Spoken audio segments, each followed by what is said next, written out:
할렐루야. 반갑습니다. 잘 오셨습니다. 폭우속을 뚫고 오셨죠?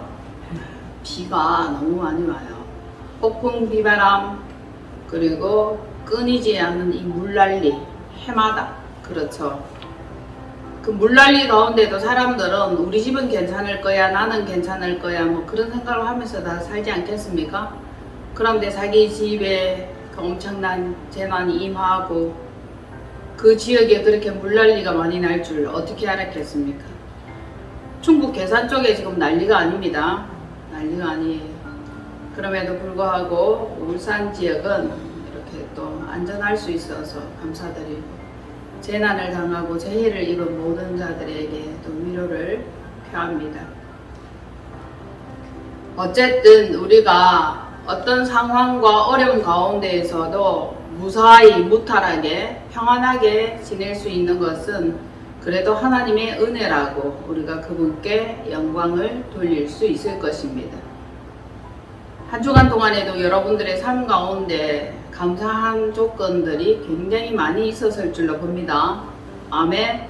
네, 감사합니다. 하나님께서는 원망하는 걸 싫어하고 불평하는 것을 싫어하십니다. 그런데도 우리 가운데 끊임없는 원망과 불평이 일어나고 있습니다. 왜 하필 납니까?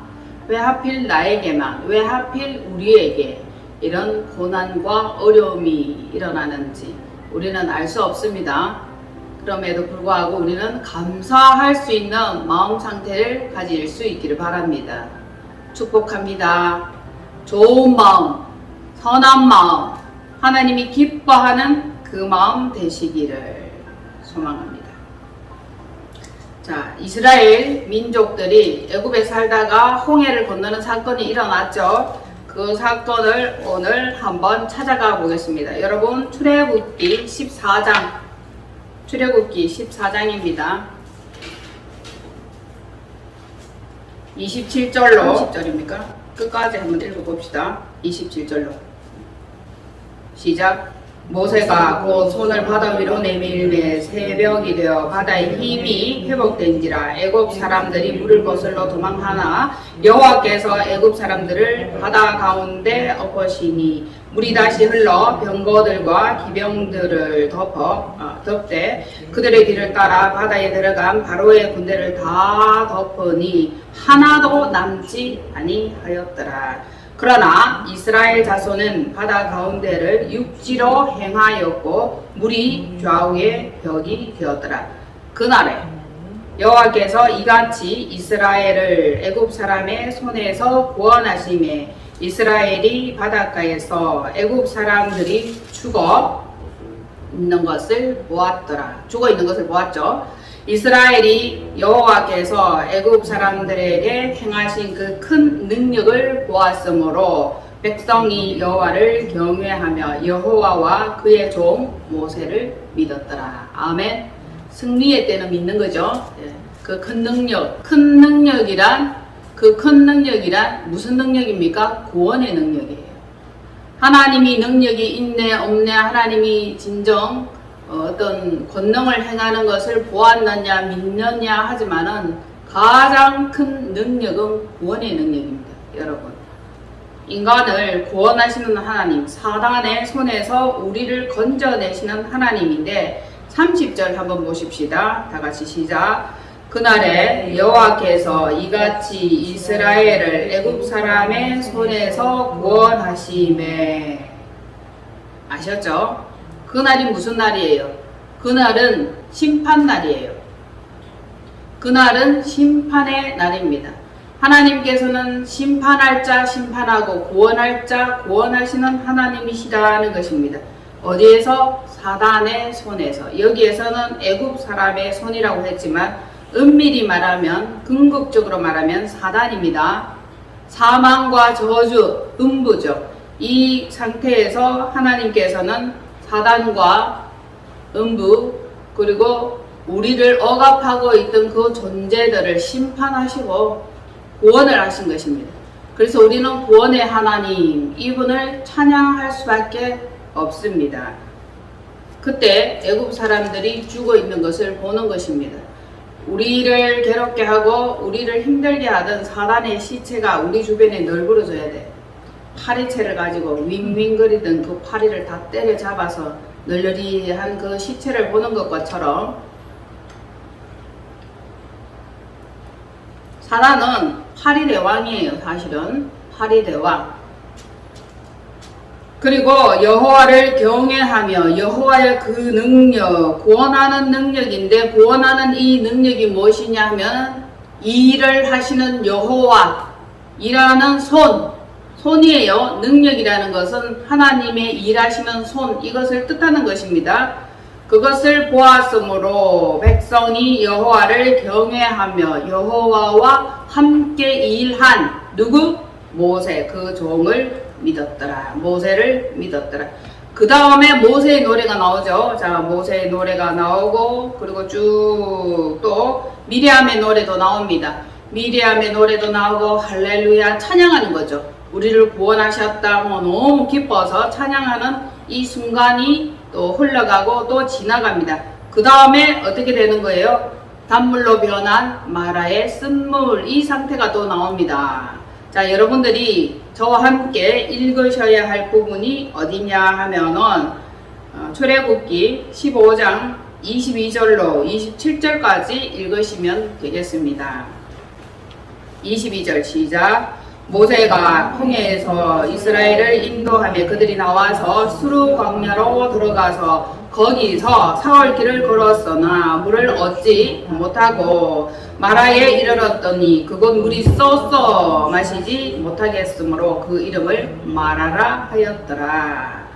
백성이 모세에게 원망하여 이르되 우리가 무엇을 마실까 하매 모세가 여호와께 부르짖었더니 여호와께서 그에게 한 나무를 가리키시니 그가 물에 던지니 물이 달게 되었더라. 거기서 여호와께서 그들을 위하여 법도와 율례를 정하시고 그들을 시험하실세.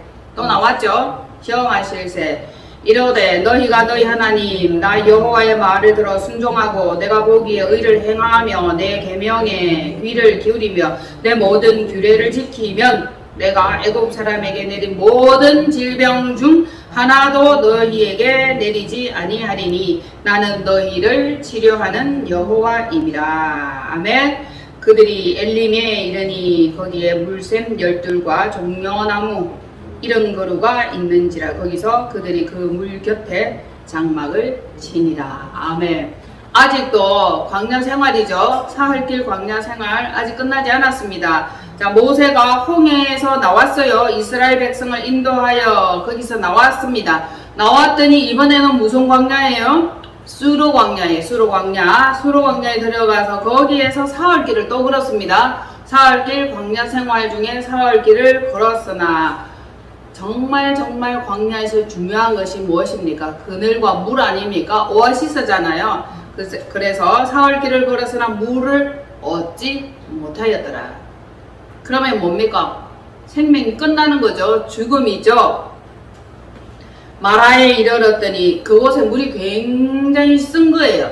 그러면은 이 쓴 물이 있는 이곳으로 왜 하나님은 모세를 통하여 인도하셨을까? 마실 물과 시원한 그늘이 있는 곳, 쉴만한 물가로 인도하지 않고 왜 이쪽으로 인도를 하셨을까? 바로 또 백성이 원망 튀어나오죠. 여러분 읽어보세요. 백성이 모세에게 원망하여 이르되 우리가 무엇을 마실까? 금방 할렐루야 하고 막 모세의 노래, 미리암의 노래 다 나왔죠. 그런데 또다시 원망이 튀어나왔습니다. 그때 모세가 여호와께 부르짖었더니 여호와께서 그에게 한 나무, 자 여기에서 한 나무는 예수 그리스도를 가리키죠. 한 나무를 가리키시니 그가 물에 던지니 물이 달게 되었더라. 자, 즉 치료하는 여호와, 치료하는 예수 그리스도, 환경을 치료하시죠. 물을 치유하시죠. 우리 가운데 있는 이 쓴물을 치유하시는 여호와이십니다. 자, 마라에 쓴물을 마시니까 어떻게 됐겠어요? 물이 너무 쓰니까 푹 하고 내뱉었겠죠. 안에 있던 이 더러운 것, 추한 것, 악한 것, 원망하는 것, 불평하는 이것들을 우린 디톡스 해야 됩니다. 배독해야 되는 거예요. 독소를 제거해 내기 위한 하나님의 계획이었다는 것을 아시면 정말 놀라지 않을 수 없습니다. 우리 속에 악한 것, 더러운 것, 어두운 것, 추한 것, 음란한 이 모든 것들을 디톡스 해야 되기 때문에 이곳 광야로 이끄셨다는 것을 아시면 하나님의 계획은 얼마나 치밀하고 얼마나 놀랍고 얼마나 완전한지를 알 수 있게 되는 것입니다. 자, 물이 쏘서 마시지 못하였죠? 그럴 때에도 하나님의 계획은 있습니다. 하나님은 답을 가지고 계시죠. 방법을 가지고 계십니다. 그 다음에 한 나무를 가리키니 단물이 되었더라. 여러분, 쓴물이 단물 되는 이 가운데에 한 나무가 있었다. 예수 그리스도 치유하시는 여호와. 이걸 볼 때에 하나님은 정말 완전한 계획을 가지고 계시다는 것입니다. 거기에서 율례와 법도와 규례를 정하시고 또 뭐 하셨어요? 읽어보세요. 시험하실세. 시험하십니다. 시험이 끝나는 게 아니에요. 시험이 한 번만 있는 게 아닙니다. 시험은 계속적으로 우리의 삶 가운데 있고 삶의 여정에 우리가 살길 광야 생활하는 가운데 시험은 늘 있습니다. 결론적으로 원망은 늘 있다라고 보면 되겠습니다. 불평은 항상 있게 되는 것입니다. 언제까지나 여러분들이 원망하고 불평하는지 그 원망이 끊어지는 날 우리에게 완전한 복이 임하게 될 줄로 봅니다. 즉 우리의 체질을 바꿔야 되죠. 심성과 성품과 기질을 바꿔야 됩니다. 기질을 바꾸지 않으면 항상 원망합니다. 불평하죠. 그래서 하나님께서는 이 원망과 불평하는 이 마음을 치유하시기를 원하십니다. 자, 그리고 26절에 이러시되 너희가 너희 하나님 나 여호와의 말을 들어 순종하고 이게 또 빠질 수 없는 한 세트죠. 원망과 시험과 그 가운데도 순종하나 이게 나오는 것입니다. 너무 좋고 너무 완전하고 확실하면 원망 불평이 안 나옵니다. 이러시되 너희가 너희 하나님 나 여호와의 말을 들어 뭐하고? 순종하고. 끝까지 놓치지 말아야 할 것이 순종입니다. 그리고 믿는 것이에요. 믿는다 하면은 여러분들이 순종하시기를 바랍니다. 자, 내 율례와 규례죠. 그렇게 되면은 내가 애국 사람들에게 내린 모든 질병, 이 질병은 뭐까지 얘기하십니까? 생명을 구원하는 그것, 환경, 이 모든 것들에 대한 재앙과 저주를 내리지 않겠다라는 말씀을 여기에서 또 하시죠. 그렇기 때문에 하나님께서는 나는 뭐하는 하나님? 너희를 치료하는 여호와이니라. 재앙을 내리지 않는 것도 중요하지만 재앙 가운데 있다 할지라도 그분은 다시 완전하게 온전하게 건강하게 치유하시는 하나님이십니다. 세상에서 고칠 수 없고 세상에서 어떻게 낫게 할 수 없는 그 질병들, 난치병, 불치병 이것도 하나님은 치유를 하시죠. 우리 여호와를 의뢰하심이 정말 좋습니다. 하나님을 믿으시면 우리 가운데 질병이 없어질 줄로 봅니다. 여러분들이 전부 치유받아야 될 대상자이심을 인식하신다면 빨리 치유를 받을 거예요. 자, 치유를 받을 때 어떤 부분을 치유받아야 되나요? 영혼, 육이 치유를 받아야 됩니다. 자, 겉으로 보이는 육체적인 것, 마음의 문제, 혼적인 문제, 그리고 영적인 문제를 치유받아야 됩니다. 그 다음에 그렇게 되면 다음에 오는 치유가 환경 치유가 되는 것입니다. 아담과 하와가 하나님께 대한 불순종으로 인하여 죄를 지었죠. 그때에 땅이 엉겅퀴를 내었어요. 사람이 범죄를 하면 환경이 병이 들어요. 엉겅퀴를 낸다고요. 그래서 우리의 삶이 윤택하지 못하고 찌르는 것이 많고 가시가 있다면 내가 완전히 치유되지 않았다라고 보시면 되는 것입니다. 인간이 치유가 되면 환경이 치유가 되는 것입니다. 인간이 범죄함으로 환경이 병들어 버린 것입니다. 인간이 자기의 유익과 자기의 편리성만 추구하다 보니까 지금 지구 환경이 병이 들어버렸습니다. 완전히 병들었죠. 그러면은 인간의 생각을 다르게 해야 되고 방법을 바꿔야 하는 것입니다. 그때 환경이 치유가 되는 것입니다. 마찬가지로 믿는 우리도 우리 가운데 역사하는 악한 것, 더러운 것, 어두운 것, 추한 것, 음란한 것, 내 속에서 일어나는 이 모든 것들을 디톡스하고 토해내고 치유가 된다면 우리의 환경은 윤택하게 될 것입니다. 이것을 전인적인 치유라고 할 수 있죠. 환경이 아직 치유되지 않았으면 우리는 완전히 치유된 상태라고 할 수 없습니다. 치유하시는 여호와, 치유하시는 하나님을 의뢰하시면서 완전히 믿어보시기를 바랍니다. 순종하는 자로 살아가기를 소원합니다. 아멘. 자, 27절에 그들이 엘림에 이르니, 엘림은 뭡니까? 젖과 꿀이 흐르는 거예요. 종려나무 70그루가 있는 곳입니다. 종려나무가 뭐예요? 종려나무. 대추야자예요. 대추야자. 사막에서 대추야자가 자라는데 그 대추야자 이 열매가 얼마나 달고 에너지가 많은지 먹으면 기운이 벌떡 솟아나고 정말 상쾌해지는 그 몸의 상태를 느낄 수 있는 열매입니다. 이 종려나무예요. 대추야자. 여러분들이 그렇게 기억을 하시면 되는데 우리는 야자수, 대추야자 이 열매 나무만 보았는데 실상 여러분들이 보면은 대추야자가 이렇게 달리는데 포도송이 알죠? 그것처럼 대추 이 야자 열매가 조롱조롱조롱조롱조롱조롱조롱조롱 달려요. 와, 굉장합니다. 상태에 따라서 나무의 좋은지 나쁜지 따라서 극상품의 좋은 대추야자 열매가 열리기도 해요. 당도가 굉장히 뛰어나요. 이스라엘 갔을 때에 그 대추야자 열매를 잔뜩 사왔는데 그 열매 하나를 가지고 씨를 빼내고 우유와 함께 믹스에 갈아서 마시면 정말 우리나라의 그 표현을 빌리자면 인삼처럼 기운이 벌떡 일어날 수 있는 그런 열매입니다. 이 열매가 주렁주렁 달려질 수 있기를 마음에 소원합니다. 물샘이 있어요. 물샘. 물샘이라는 것은 물이 있다는 얘기 아닙니까? 즉 오아시스죠.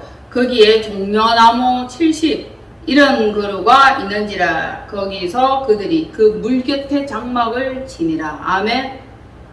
사는 날까지 온전하게 우리는 물 곁에 샘 근원 대신 예수 그리스도와 함께 장막을 쳐야 돼요.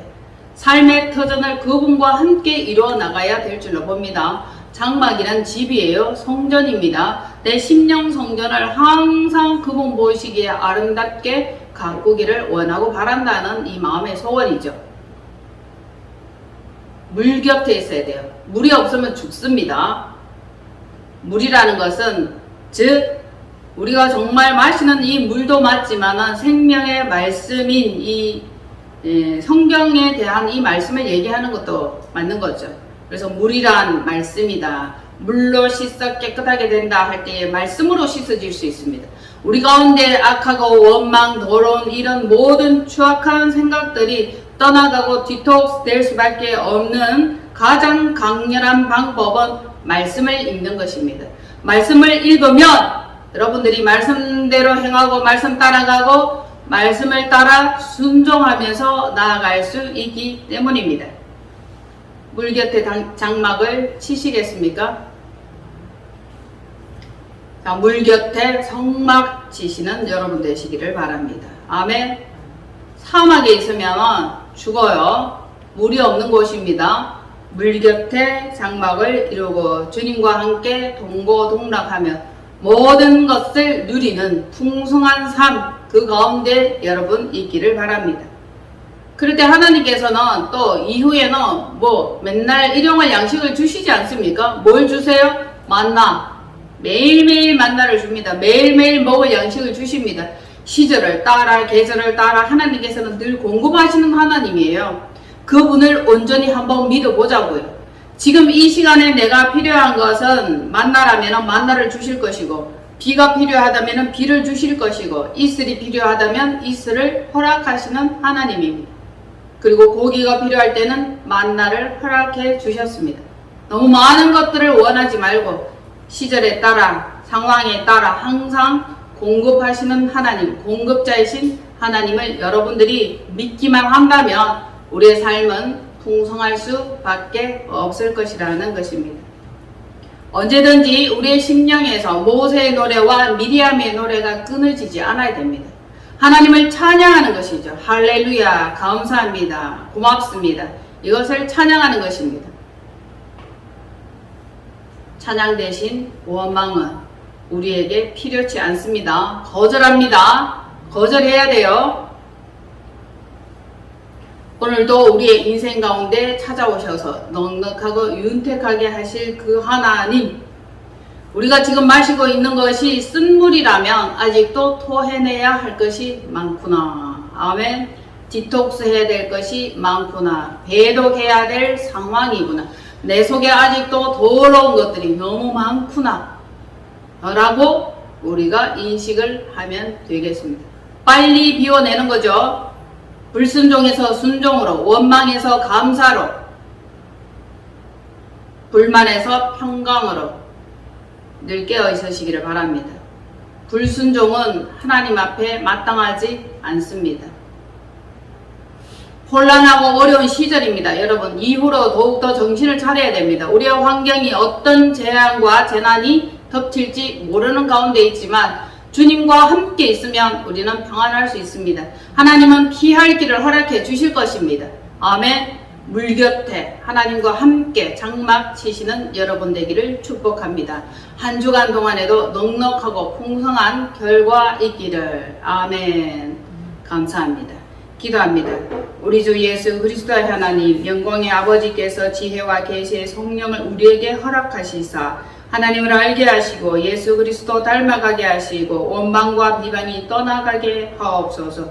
아직도 우리 가운데 디톡하고 배독해야 할 것이 많습니다. 단물로 변화되게 하옵소서. 그리스도를 원합니다. 말씀이 길들여지게 하옵소서. 역사하시고 인도하옵소서. 미사옵고 감사드리며 우리 주 예수 그리스도 이름으로 기도하옵나이다. 아멘.